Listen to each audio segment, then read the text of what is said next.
pelajaran kita, alangkah baiknya kita berdoa. Ya, seperti biasa doa akan dipimpin oleh ketua kelas kita. Bima, silakan memimpin doa. Mas siap. Berdoa dimulai.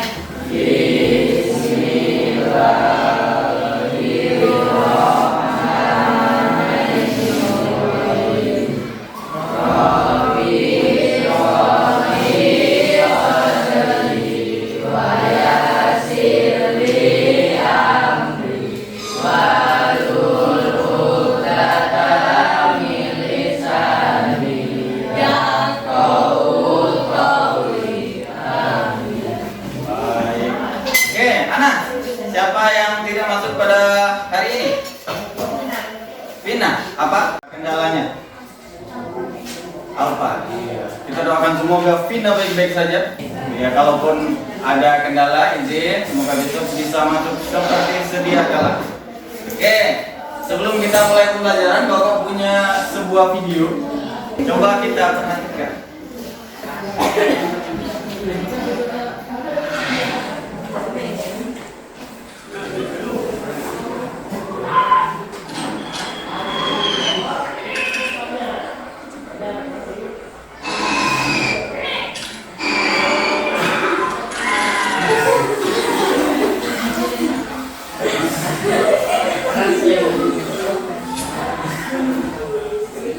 Oke, jadi kira-kira pelajaran apa yang bisa kita ambil dari video tersebut? Siapa yang tahu? Oke, tarik.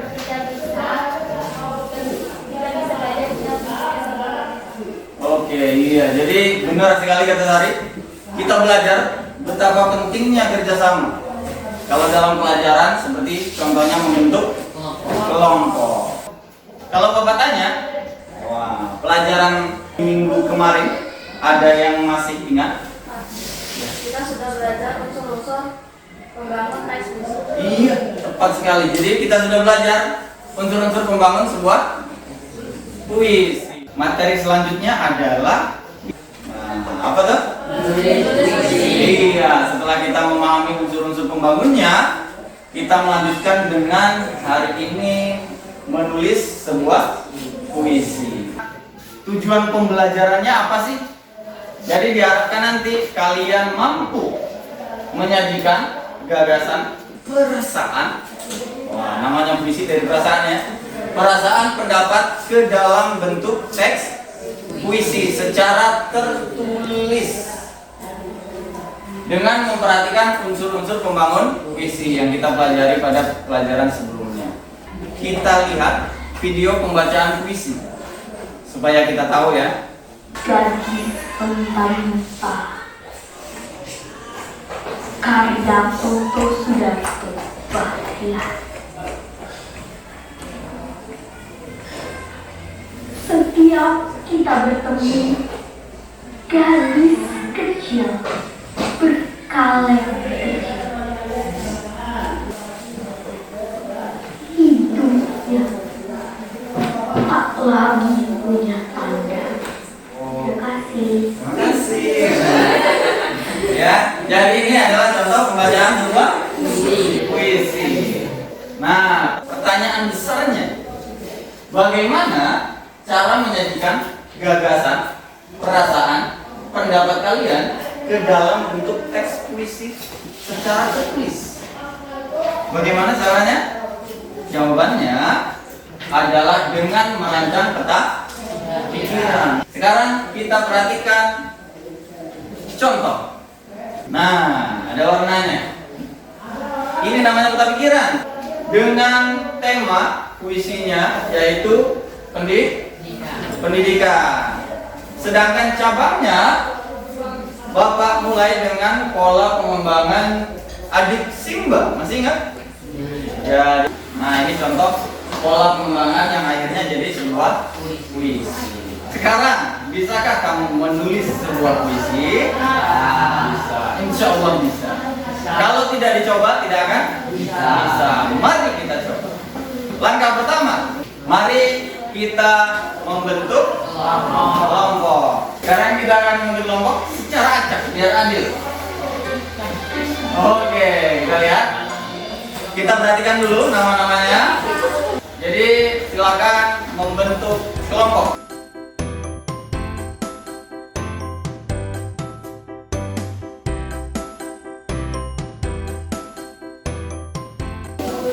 Oke, setelah semuanya dalam kelompok, tugas selanjutnya adalah kita bersama-sama memilih, menentukan tema puisi.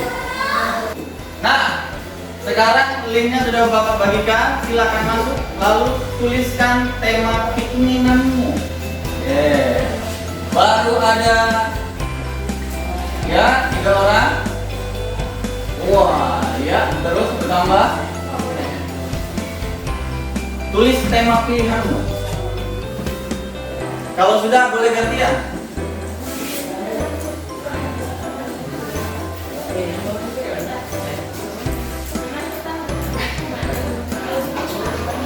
Tulis judul.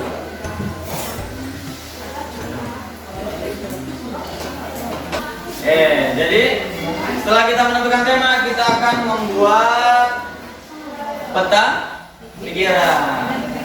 Bapak akan membagikan lembar kerjanya. Silakan dikerjakan berkelompok.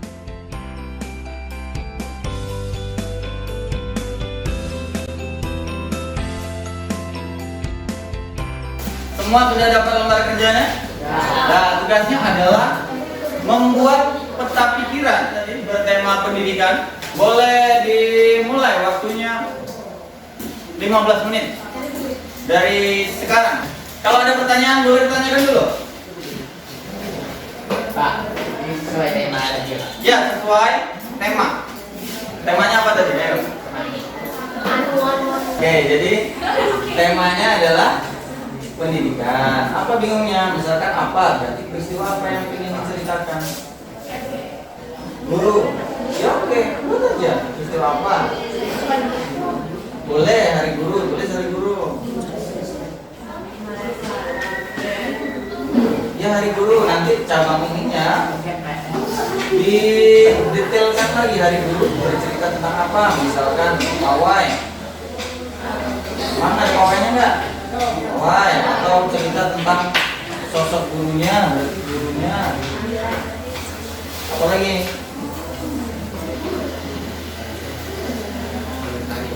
Iya, nama kelompok boleh di belakangnya. Nama kelompok ya. Iya, sama. Oke, baik. Semuanya sudah selesai mengerjakan. Hari ini tugasnya hanya membuat peta pikiran. Kita perlu menyusun jadwal. Besok kita akan melanjutkan materi kita, yaitu menulis puisi dan juga nantinya akan menyajikan hasil puisi tersebut. Nah, kemarin kita sudah merancang sebuah puisi melalui peta pikiran, sudah juga menentukan tema puisi. Hari ini kita akan membuat sebuah puisi. Bapak punya lembar LKPD. Tugas kalian hanya menuliskan atau membuat puisi di dalam LKPD tersebut. Bisa dipahami? Ya. Bisa. Sekarang Bapak akan membagikan LKPD-nya.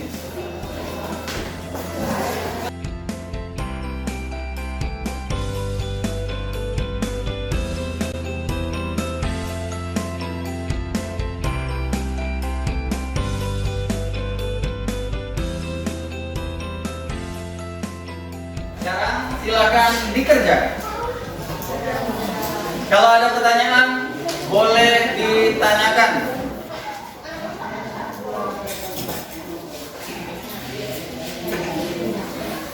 Ya, judulnya nggak ada, jadi coba diperbaiki dulu, judul dahulu. Atau kalau belum kepikiran judulnya, dikosongin atasnya. Mulai saja baris berikutnya. Nah, ini dipindah ke bawah. Oke, paham ya? Tapi mana? Yang mudah aja, siapa yang ingin diceritakan? Pakai personifikasi artinya mendramatik. Dibuat seolah-olah dia hidup. Contohnya gedung pun tunduk di hadapan. Gedung bisa tunduk. Nah, itu majas personifikasi. Tadi Bapak sudah keliling dan Bapak sudah baca beberapa karya kalian. Kemudian tugas sekarang adalah di dalam kelompok kalian saling bertukar puisi. Setelah kalian bertukar puisi, lihat kolom nomor 2. Di sana ada perintah untuk mengomentari puisi temanmu. Kelebihannya apa, kekurangannya apa. Boleh kasih saran, sebaiknya begini loh. Nah ya, silakan dimulai. Waktunya 5 menit. Oke, sudah selesai semua ya. Sekarang dikumpulkan per kelompok, perwakilan maju ke depan, kumpulkan semuanya. Setelah kita mengomentari, kita sebenarnya merefleksi diri kita sendiri. Nah, nanti bisa menjadi perbaikan. Oke, hal-hal yang perlu ada dalam sebuah puisi, Bapak ulang ya. Yang pertama harus ada unsur fisiknya. Ada majas, irama, kata berlambang, kata berkonotasi, pengimajian. Jadi panca inderanya harus ada. Kemudian ada unsur batinnya, ada amanatnya dengan segala macam. Tapi setelah Bapak baca keseluruhan sudah baik. Sekarang waktunya kita menyaksikan penyajian dari beberapa teman kita yang Bapak pilih untuk membacakan puisinya. Mengejar mimpi, kumulai hari ditemani mentari. Menapaki cakrawala, terbang melintasi awan, walaupun angin kencang menghadang. Takkan lelah mengejar mimpiku. Memang benar, ilmu itu tiada habisnya. Tapi sekolah salah satu cara untuk menggapainya. Oke, kasih tepuk tangan yang paling meriah. Oke, jadi yang perlu dikoreksi dari penampilan ini adalah ekspresinya. Mana ekspresinya? Ya, baik. Dari penampilan kita tahu tadi, sedikit tergambar garis besar tulisan puisi kalian. Rata-rata sudah cukup baik, ya. Sudah menggunakan majas dengan baik. Beberapa belum, tapi besok bisa dicoba atau direvisi dan perbaiki. Oke, sekarang siapa bisa menyimpulkan kegiatan pembelajaran kita pada pagi hari ini? Siapa bisa menyimpulkan? Ya, Sari. Dalam menulis sebuah puisi, kita perlu memperhatikan unsur nada dan unsur fikih untuk membangun sebuah puisi. Oke, top. Jadi benar, dalam menulis sebuah puisi, hal utama atau syarat utama yang perlu kita perhatikan adalah unsur-unsur pembangun sebuah puisi, yaitu unsur fisik dan juga unsur batin. Oke. Kemudian kalau Bapak tanya, kendala apa yang kalian hadapi selama mengikuti pembelajaran pada pagi hari ini? Ya, Eka, apa? Kesulitan menemukan kata-kata indah dan memasukkan unsur majas ke dalam puisi. Iya, jadi si Eka termasuklah teman-teman semua merasa kesulitan menemukan kata-kata indah. Kata-kata indah itu yang seperti apa sih, Pak? Nah, susah ya. Kemudian memasukkan majasnya juga susah. Ya, itu kendala menurut Eka. Tetapi kalau namanya menulis puisi, tidak ada jalan mudah. Semuanya harus dicoba berkali-kali baru bisa membuat puisi dengan baik. Kemudian kalau Bapak tanya hal menarik apa yang bisa kita dapatkan saat pembelajaran pada pagi hari ini? Ya, Bima. Membuat peta pikiran. Membuat peta pikirannya. Ya, oke. Jadi Bima ini senang menggambar ya.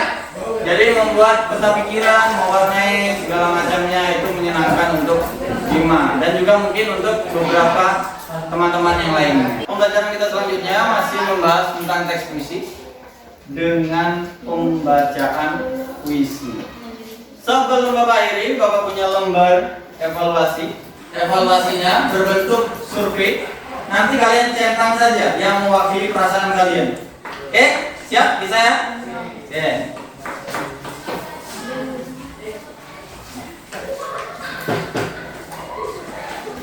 Oke, sudah semua mengerjakan surveinya? Ya. Perwakilan kelompok boleh kumpul ke depan. Oke, semuanya sudah mengerjakan tugas dengan baik. Kemudian telah mengisi instrumen survei tadi. Bapak akhiri. Wassalamualaikum warahmatullahi wabarakatuh. wabarakatuh. Waalaikumsalam.